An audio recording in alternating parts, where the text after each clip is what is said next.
Labrīt, pirmdienas rīts, raidījums ārsts LV ar Pēteru Apini. Ārsts jums stāsta patiesību.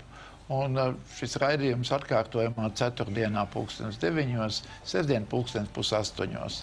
Katru dienu, darba dienu, klausieties Latvijas Rādio 2 mūsu raidījumu, ārstu biedrības raidījumu, veselīgo padomu cikls.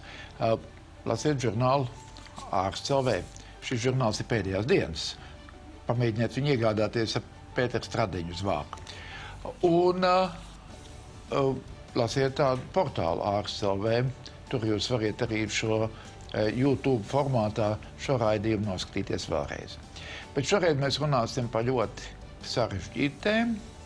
Mēs runāsim par alternatīvo medicīnu. Un pie tam par alternatīvo medicīnu tādā nozīmē, ka ar alternatīvo medicīnu var nodarboties tikai un vienīgi ārsti.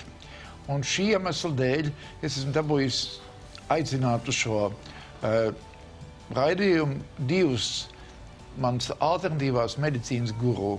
Tā ir dr. Ilona Radziņa, vecpiebalgs ģimenes ārsts, bet Latvijā un Eiropā pazīstama kā apiterapeita. Proti, viņa ārstē ar bitēm, bišu produktiem un visu to, kas nāk līdz mazajiem kukainīšiem. Un CSO ārsts Arturs Tereško, ko mēs visi pazīstam kā mūsu ievērojamāko fitoterapeitu, kurš ne tikai ārstē ar šīm zālēm, bet arī pats šīs zāles vāc, iesaiņo, tirgo, iesaka, māca citus doktorus, māca pacients. Var sakot, mēģina teikt, ka laiku pa laikam medicīna ir arī dabā. Un dabā viņa dziedējoši. Nu tad, kā daba dziedē? Artur. Daba dziedē ar visu, kas viņai ir. Un tā saka, senos laikos mūsu medicīnas ciltstēvs Hipokrats ir teicis, ka medicīna ir māksla līdzināties dziedniecībā dabai. Lūk, un pasaulē ir zināmi 300 000 dažādu augu. Un ir ar mūsdienu metodēm ir atklātas 70 000 aktīvas vielas, no kurām 20 000 ir zināma struktūra. Un no seniem laikiem, kad cilvēkam vēl nebija pieejama mūsdienu medicīna, tad cilvēki centās atgūt veselību, lietojot tieši dabas veltes. Šos pašus 20 000 produktus tikai ar lapiņu vai ar tējiņu? Vai ar viņi, tinkturiem? protams, nezināja, kā tas viss izskatās, ko tas viss dara. Viņi tīri empīriski sāka lietot varbūt kādu augu un konstatēja, ka jā, viņam ir aizsietējums, viņš pakoštāja senas lapiņu, viņam tas vēderiņš aizgāja. Ja parīgi viņam ļoti bijusi pātrināta sirdsdarbība, kāda stresa taču arī agrāk ir bijuši medībās un karos un visur kur. Un viņš dabūja tādu saknīti baldriāni, ja, un uzvārīja tējiņu, un viņš varēja gulēt. Piemēram, tā es domāju, ka tieši tā arī fitoterapija aizsākumi sākās, un tā viņš turpinājās. Bet tomēr mēs galvenokārt runājam par funkcionāliem traucējumiem, kurām mēs lietojam fitoterapiju? Jā, funkcionāli traucējumi ir tādi, ka izmeklējot ar visām modernām izmeklēšanas metodēm, ar ultrasonoskopiju, kompjuteru tomogrāfiju, magnētu rezonanci un tā tālāk, nevar konstatēt nekādas organiskas traucējumus, ka būtu bojātas tur aknas redzami vai sirds vai nieres. Un tad, lūk, ir tomēr cilvēks slikti jūtas. Viņam ir kaut kādas, vēdera uzpūšanās, piemēram, vai sirdsklauves. Un tie funkcionāli traucējumi. Tādos gadījumos tieši fitoterapija ir īstais lauciņš. Jā. Kaut vai pie gremošanas traucējumiem nav jau zināms, vai tā skābi ir pa daudz vai pa maz, vai žults ir izdalās pietiekamā daudzumā, vai pietiekami aktīvi strādā aizkuņa dziedzers. Jā. Un, mēs ārsti, kas nodarbojas ar tādu fitoterapiju vai citām ārstniecības metodēm atbalstošām, komplementārām, mēs skatāmies arī, kā tas cilvēks izskatās, kāda viņam mēle, piemēram, ja vai kāda acis. Jā, kāda āda, acis un kā viņš runā. Kā viņš līdzsvar to, un ko viņš runā. Jā, viss tas tiek ņemts vērā, un mēs aptuveni varam konstatēt, vai viņam tās skābes ir pa daudz vai pa maz. Jā. Un, ja skābes ir pa maz, piemēram, mēs iesakām kalmes saknes, kādu novārījumu, vērmelīti, varbūt pelešķi, ja? Bet, ja tās skābes ir pa daudz, tad atkal citas zālītes, kas... Bet tomēr labāk būtu, ka tā zālītes nenozīmētu vis Tanta Marta, bet nozīmētu tu kā ārsts. Jā, es arī domāju, ka komplementārās un tādas arī netradicionālās alternatīvās metodas praktizētājiem vajadzēja būt ārstiem. Vismaz pamatizglītībai, zināšanām par diagnostiku, par slimības gaitu, par pat fizioloģiju tam cilvēkam būtu jābūt, lai arī nozīmētu šos ārstniecības augus. Lai nerastos sarežģījumi un kļūdas, jo dažreiz ir ietiepīgas mammas vai vecāki, ka grib bērnu ārstēt tur tikai ar kādām, tikai ar zālītēm, piemēram. Un, ja viņam pretī ir ārsts, kad pretī ir dziednieks, kurš nesaprot, ka tas stāvoklis ir smags, ka neredz, ka viņam ir tādi asins izplūdumi uz ādas, kas liecina varbūt par septisku stāvokli un turpina ārstēt ar tiem pašiem dabas līdzekļiem, tur nekas labs nebūs. Jo tur vajadzīga uzreiz ļoti aktīva enerģiska rīcība ar antibiotiķiem un citiem līdzekļiem, lai to cilvēku glābtu. Nu, to var ļoti bieži konstatēt, atšifrēt, diferencēt tikai ārsts. Tā, tagad mēs ar tevi kādu mirkli pauzējam un atgriezīsimies par to, kad mēs vāksim un ko mēs vāksim no tām zālītēm, bet runāsim par bitēm. Es viņam neko nesaprotu vispār, par ko viņam var saprast, vai ne? Izstāst man, kas ir apiterapija? Nu, apiterapija ir ļoti vienkārši. Apis ir bite un terapija ir ārstēšana. Tātad ārstēšana ar bišu produktiem. Nu, interesantākais tas, ka bite savā dzīvē veic ļoti svarīgus uzdevumus. Bez bites nebūtu mūsu dzīves. Viņa apoteksnē lielākā viņas vērtība ir apoteksnēšana. Bet, lai viņa izdzīvotu, tad viņa vāc sev propolisu, ar ko dezinficē stropu un šūniņas un aizlīmē visas caurumiņus. Tad viņa vāc barību saviem bērniem. Tie ir ziedputekšņi. Un dažkārt cilvēki arī pazīst ziedputeksni, ko bite ienes stropā. Bet lielāka vērtība vēl ir tam, ka viņa ir ienesusi stropā un sagatavojusi barību. Tā ir bišu maize.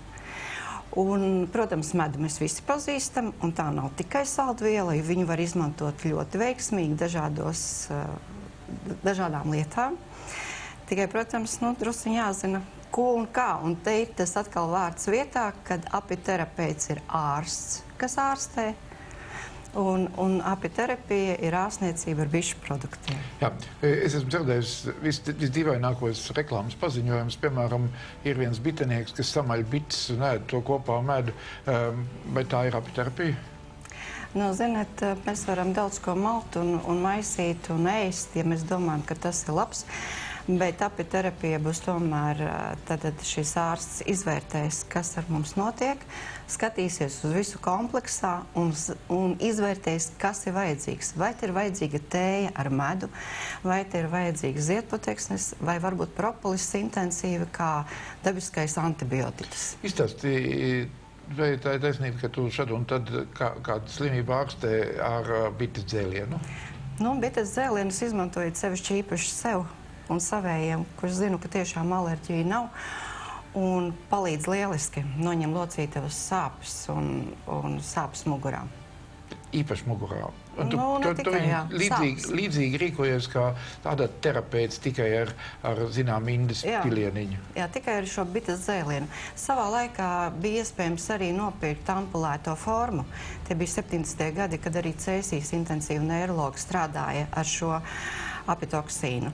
Bet pasaulē tomēr paliek pie bites, jo nekas nav vērtīgāks kā šis moments, kad taisni bite ievada, jo tad viņš nav izmainīts. Tad ir tā kā dabai devusi. Bites toksīni taču ir dažādas smāķi, piemēram, apizatrons un vēl daži, kas ir oficiāli ražoti vai pat rūpnieciski ražoti bites indes produkti. Jā, un tos var lieliski izmantot sāpēm, muguras smērēšanai, ja, protams, mums nav alerģija uz bites indi. Tātad vienīgais, no kā vajadzētu bīties pašiem, nevajadzētu likt otram klāt biti pie muguras, ja tev nav viena noradrenalīna ampula jau ievilkta šļircītē. Nu, katrā ziņā ir noteikti jāzina, ko darīs, ja Nu jā, tas gan, jā, tev būtu tomēr jābūt gatavai uz reanimāciju, jebkurā gadījumā. Protams. Es pie tevis biju, un tev bija tāda mājiņa, un tādā mājiņā apakšā zem gultas ir 3 stropi, zem katras 2 gultiņas tur, un tas bits tur žužina, siltumiņš, tur cilvēks aizmieg. Viena problēma tur ir. Tas nav paredzēts gariem cilvēkiem. Tu tad ļoti īsti tā māja. Ņemšu vērā. Tu domā tikai par tiem īstajiem, jā? Es saprotu, man tur ieguldīt nevar. Izstāst man par šo metodu. Šo metodu es nolūkoju Ukrainā, jo ideja ir šāda, kad tad, kad bites dzīvo stropā, viņas sakārto vidi arī ap savu māju noteiktā radiusā. Viens ir unikāls, ka viņas pirmajā lidojumā dodas, viņas uzstāda savu GPS un vienmēr atgriežas savā mājā, nevis kaimiņu mājā. Un otrs ir, ka viņas sakārto ar savu darbību, ar savu dziesmu, ar savu visu, kas notiek stropā, ar savu skaņu, šo lauku. Un tad, kad mēs uzguļamies uz stropa, tad mēs... Praktiski 3, jā, mēs esam gari. Mēs nevaram vienkārši, mēs varam uzsēsties uz vienu stropa. Un tad mēs nonākam viņu laukā. Un tad ir interesanti, tad, kad mēs atguļamies, tad mēs dzirdam šo bites skaņas, ka tiešām šī skaņa izmainās. Citreiz sajūta, ka tu atrodies pie jūras. Citreiz ir tā, ka viņa tā skaļi, klusa, vai atkal vienādā tonī skan. Vienmēr ir jautājums, kāpēc, bet pēc tam ir fantastiska sajūta, jo kas ir ikdienā, ko mēs darām? Skrienam un nekur nav laika, bet teit apstājamies, apguļamies, neko nedomājam, savu veidu meditācija, savu veidu ļaušanās, savu veidu izbaudīšana mirkļa, un pēc tam ir fantastiski labi. Es tik un tā nesaprotu tam bitēm. Tu paņem tās bites, pieliec visas rokas pie stropa, visas bites tev tur staigāt, un viņas nekoži nekad, kad tu pat tur ņemies. Kādreiz, kad vīrs sāka darboties ar bitēm, tad man arī bija bail. Un tad es slēpos aiz dunkanas un domāju, kā tas būs. Bet šobrīd tiešām bite var uzlaisties, un man nav bail. Man pilnīgi patīkam, ka viņa rāpo un viņa aizlaižās prom, viņa jau tā nedzeļ. Ja tu viņu piespied, tad viņa dzeļ. Bet ja tu esi mierīgs un strādājot ar bitēm, tu paliec ļoti mierīgs. Tā kā pēc ikdienas skrējiena ir tik daudz viss tā kā, ko tu esi pa dienu saņēmis darbā, tad ir patīkami aiziet pie bitēm, ielikt rokas stropā un ļauties. Tad izstāst, ko nozīmē būt par vienu ģimenes ārstu Vecpiebalgā? Tātad Latvijas viens no inteliģentākajiem reģioniem, tāda vēsture ar brāļiem, kaudzītēm, ar ļoti daudziem ievērojumiem cilvēkiem. Arī laikam pirmais latviešu tautības ģimenes lauka ārsts ir bijis Alunāns un arī tieši Vecpiebalgā strādāja. Tā kā tev ir kaut kāda tāda īpaša forma. Jānis Ančs Alunāns, tas bija, es atvainojos, Jānis Ančs, labi, bet kāda tev sajūta, kas notiek Vecpiebalgā kā ģimenes ārstam? Ģimenes ārsts ir ģimenes ārsts. Ģimenes ārsts dara to, kas viņam jādara. Bet Vecpiebalgā dzīvojot, tu esi iekšā. Tu esi visā tajā iekšā. Tu darbojies gan ārpus darba, gan darbā. Atgriežamies pie augiem. Sāksim par to, ko nozīmē vienam ārstam vākt ārstniecības augus. Izstāst, kādā veidā tu viņus vāc un ko tu māci saviem skolniekiem, citiem doktoriem, parastiem pacientiem par to ārstniecības augu? Jā, nav jau tā, ka es viens pats vācu. Tas bija kādreiz, ka mēs ar sieviņu gājām agri no rīta 5, 6 pirms darba slimnīcā Pļaviņā un tur visu kaut ko salasījām un pēc nolikām žāvēties. Tagad jau pie mums strādā 7, 8 cilvēku brigādi, kas vāc tos augus, un mēs dodamies uz savvaļas pļavām, mēs dodamies pie zemniekiem, ar kuriem sarunājam, viņu izmantot viņu pļavas, un mūsu labā strādā arī kādas 6 bioloģiskas saimniecības, kur audzē ārstniecības augus. Tas mums ir diezgan plaši aizgājis. Bet man personīgi arī ļoti patīk ieiet pļavā, izjust šo ziedu smaržu, skatīties, kur bitītes, kur taurenīši, Un tā ir vispār tā diezgan liela relaksācija un iekšējas enerģijas sakārtošana arī. Labi, par to enerģijas slāgu nezinu, bet izstāst, cik tu augus esi iemācījies. Piemēram, ja tev kā botāniķiem tagad lūgt nosaukt latīnisks nosaukums kādiem 100 augiem, tu viņus uzreiz pataisno. Es tā vispār varētu 100. Nu, mēs izmantojam 130 augus. 130 augus. Jā, bet tu viņus tomēr izmanto galvenokārt tieši tā kā viens cilvēks ar akadēmisku izglītību, kas zina, kurā laikā, kuru augu, kuru daļu. Jā. Nu, man izglītība ir Rīgas medicīnas institūts, kurš pabeigts 76. gadā. Mums ir tā 40 gadu jubileja, kā esmu ārsts. Un bez tam es esmu mācījies, papildinājis arī nopietnā mācību iestādē, Maskavas draudzības universitātē, fitoterapijas katedrā. Man ir izsniegts arī starptautisks tāds diploms, jā, un tur mums tiešām nopietni mācīja, nu, ne tikai tos augus pazīt, bet kā no viņiem gatavot preparātus, arī sarežģītus, infūzus, macerātus, pulverus, ekstraktus, jā. Un tagad ir ļoti arī populāri no augiem iegūt dažādas ekstraktus un viņus lietot, bet tas jau vairāk līdzinās jau tādam medikamentozai terapijai, izmanto tikai ekstraktus. Ja? Fitoterapijā, kur mēs saprotam tā, ka vienkārši paņem augus un lapiņas, stiebriņus un aplēja ar ūdeni karstu, nu, tā ir tāda visa auga izmantošana. Un tas dažreiz ir daudz labāk, tāpēc, ka augam ir ne tikai tās pašas aktīvās vielas vajadzīgas, bet vajadzīgas arī balastvielas, vajadzīgas arī tās vielas, kas to galveno aiznes kaut kur, uz kuru vietu vajadzīgs, un tāpēc viss augs darbojas labāk. Tu galvenokārt taisi teju, vai tu arī viņi mēģina ekstraģēt ar dažādiem citiem šķidrumiem to aktīvo vielu? Jā, nu, tejas mums ir tā visvairāk, kas aizgājušas tautā, un tās tiek lietotas visdažādāku funkcionālu stāvokļu tādai uzlabošanai, bet mēs taisām arī radiolas ekstraktu šķidrot, tas ir uz spirta bāzes. Nu, principā ļoti daudzi, kas aktīvās vielas ir tādas, kas šķīst spirtā, ko ar ūdeni nevar dabūt ārā. Bez tam mēs taisam arī dažas ziedītes ar berza tās sasmalcinātu čagu. Lanolīnu, vazelīnu? Uz ko? Uz vaska? Jā. No, lūk,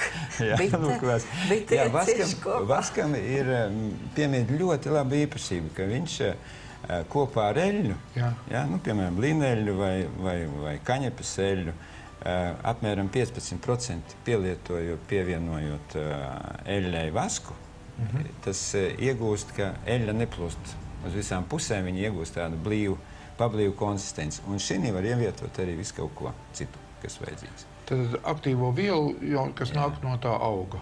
Jā. Augu valsts produktu. Un tagad ļoti, kas tagad skatoties visādos zinātniskajos pētījumos un darbos, liekas, ka pats topā ir bērza tās sausais ekstrakts, ko sauc par betulīnu.